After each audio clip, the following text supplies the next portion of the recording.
mga tugangs! Welcome back po sa aking free promotion episode.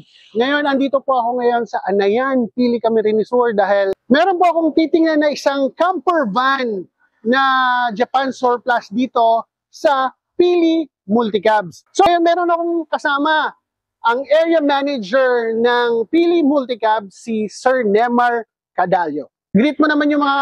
Hello mga tugang! First kong gusto malaman kasi gustong-gusto ko talaga magkaroon na po ng camper van. Yes, So, yes. nanonood kasi ako kay Boy First Time, kay Jan Ingero, Mayor TV, at doon sa mga ibang, merong mga minivan na ginawa nila ng camper van. So, ano po ba tong sasakyan na nandito sa likod natin?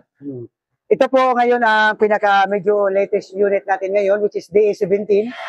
Ang available natin DA17, which is ito made to order. RO6 engine, 3-cylinder na po. Tapos yung ano niya, yung transmission niya, which is 3 types yan. May Tiptronic, may Straight-matic, may straight manual. Ang seats niya is sa second row, it's bench type lang. Yung unit namin is new upholstery na, new mags, nakakargador tire na. Tapos 13 lang yung size natin sa anong cargador. Yun lang talaga. Naka-lift up na 3 inches ang lift natin dito. Pwede kang mag-additional ng roof rack. Tapos pwede rin yung sa ladder rack sa likod. Ito naman tayo sa interior ng unit na DA17. Ito po, naka-power steering na po siya. Tapos naka-power window na rin. Yan, naka-power window na rin siya. Tapos, ito sa transmission niya, ito ang nakalagay dito is Tiptronic, which is pwede siya manual, pwede siya automatic transmission. Tapos aircon, yun. Tapos ito naman yung handbrake niya. Ang kinaganda sa unit namin, although surplus sir, is new upholstery na po yan. Tingnan nyo, nakabalot pa. Tapos dito naman tayo sa second row. Ito ang setup natin sa second row, bench type lang. Ito which is naka-straight lang, kasya sa 3 tao na makasits. Tapos ang advantage ng bench type po is foldable talaga siya. Kaya tinatawag siyang maganda sa camper van kasi napo-fold ang second row. Yan. Pwede siyang mahigaan. Maglagay ka lang ng kutsyon. Pwede nang mahigaan or mga extra baggage na mas malaki, hindi kasya sa likod, yun. Pwede dito. Kaya ito may dalawang klase ito, bench type at saka captain seat. Pero mas maganda sa camp van, ganito talaga, bench type. Yung upholstery na po yan, ang bench type natin sa second row. Oh, ito po yung mga katugang, ito yung pinakalikod na makikita nyo. Pag i-fold nyo yung mas malaki yung space, pwede siyang mahigaan natin. Yan.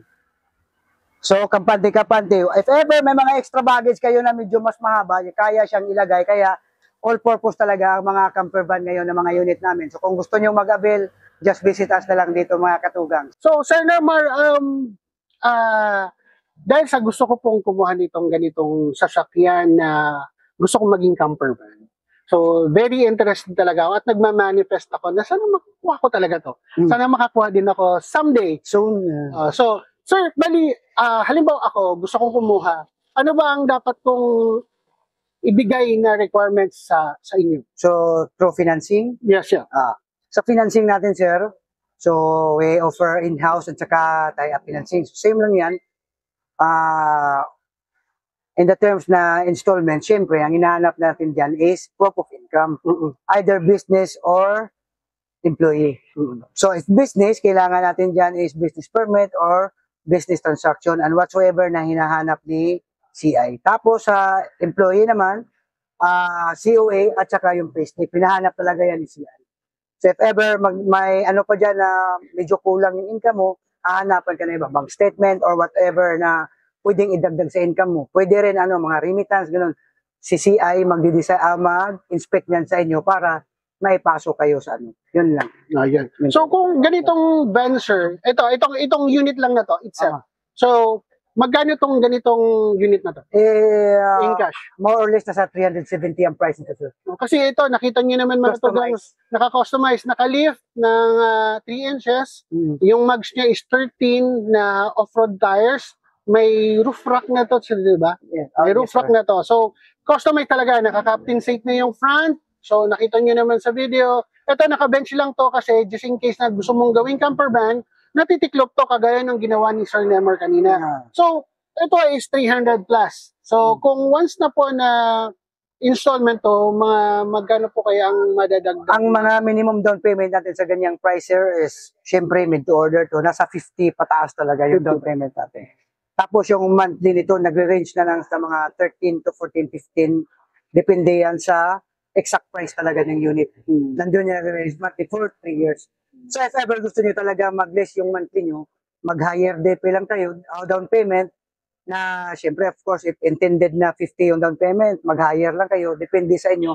Yung basta makahabol, may pasok yung monthly. Yan. So yun yung So, standard lang natin na mga down payment sa mga hindi customized, nasa 30 lang. 30. Dun sa yung mga ordinary Ordinary minivan, 30 lang talaga.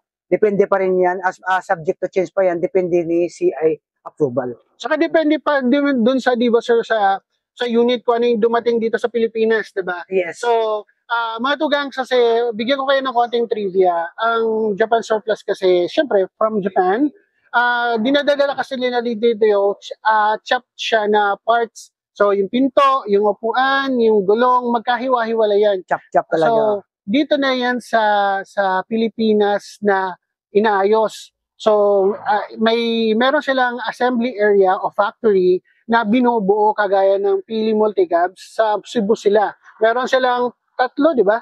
Tatlo, although 8 na siguro yan. 8. So, meron silang 8 na planta na para magbuo ng multicab na ganito na inuupuan ko. Ngayon, para hindi na kayo lumayo at pumunta pa kung pupunta kayo ng Manila, kasi meron din mga ganito sa Manila, sa Valenzuela, sa Cavite. Pero at least kung taga Bicol kayo, pwede na kayong dito na kayo sa Pili Multicabs kasi nasa Bicol region na lang din. Tama. So hindi niyo na kailangang gumastos ng pamasahe o kung ano-ano man, maghihintay lang kayo ng 6 to 8 weeks, tama sir? Yes. Doon sa pag-process ng ganito. Mag-assemble ng customize. So, once na na-release po itong unit na to, ay once na nakabayad na kayo ng down payment, aayusin na po yung process ng paggawa ng sasakyan niya.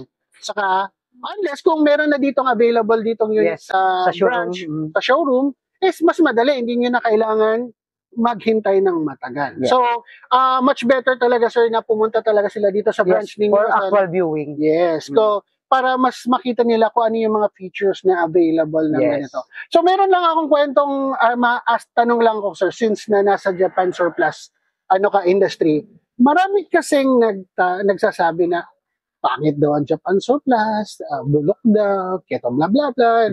Hindi na ako masyado mag-mention. Pero ano ba ang masasabi mo tungkol doon? Siyempre guys, ganito yan.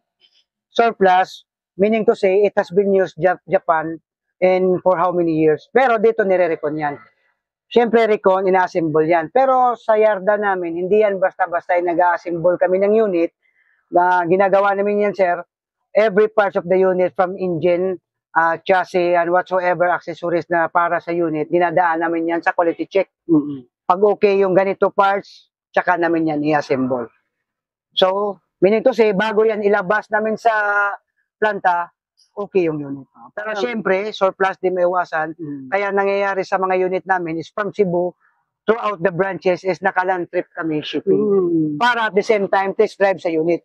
Now, upon arriving sa mga units as per every branch, syempre mandatory double check. Kaya may mekaniko kami, double check yung mga unit. Baka may bumigay ng mga parts, ganyan. Doon double check namin yan. So, before namin yan i-offer ni customer talaga, goods na talaga yung unit. Now, okay na yung unit. May nangyayari talagang nasisira ng mga unit within 3 weeks. Yun ang masasabi ko yan. Yan lang dyan, sir, is depende yan sa maintenance sa unit. Na-encounter namin yan. Marami na. Anong nangyari? Misuse. Hindi na-check yung mga oil, tubig, or mga coolant, or whatsoever, mga accessories. Kasi walang brand new at saka surplus or second hand sa unit. Kung ikaw mismong customer, wala kang maintenance sa yung unit.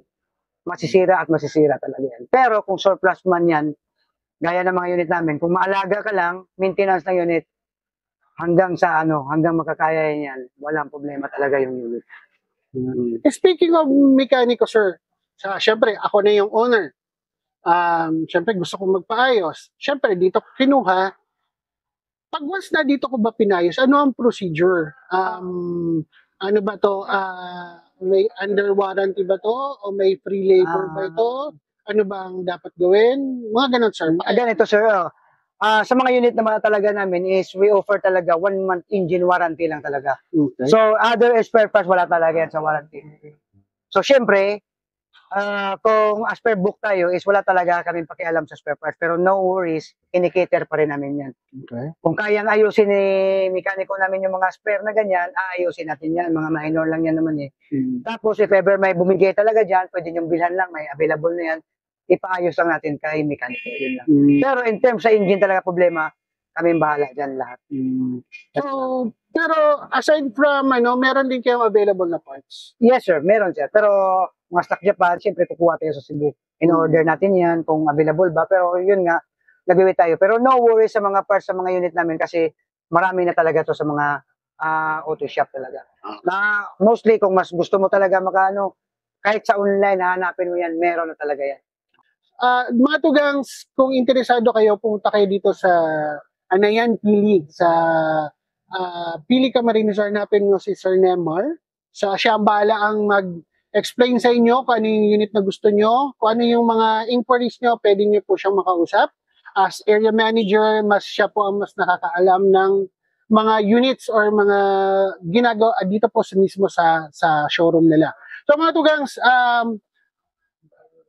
sir, gusto ko po invite mo sila for the last time. Mga katugang, kung gusto nyo mag-avail ng mga unit namin or actual viewing, kung para makita nyo talaga ang actual ng unit, mga specs, mga features ng unit, visit lang kayo dito sa Pili Multicabs Camarines Sur. Nandito lang kami bahala sa inyo.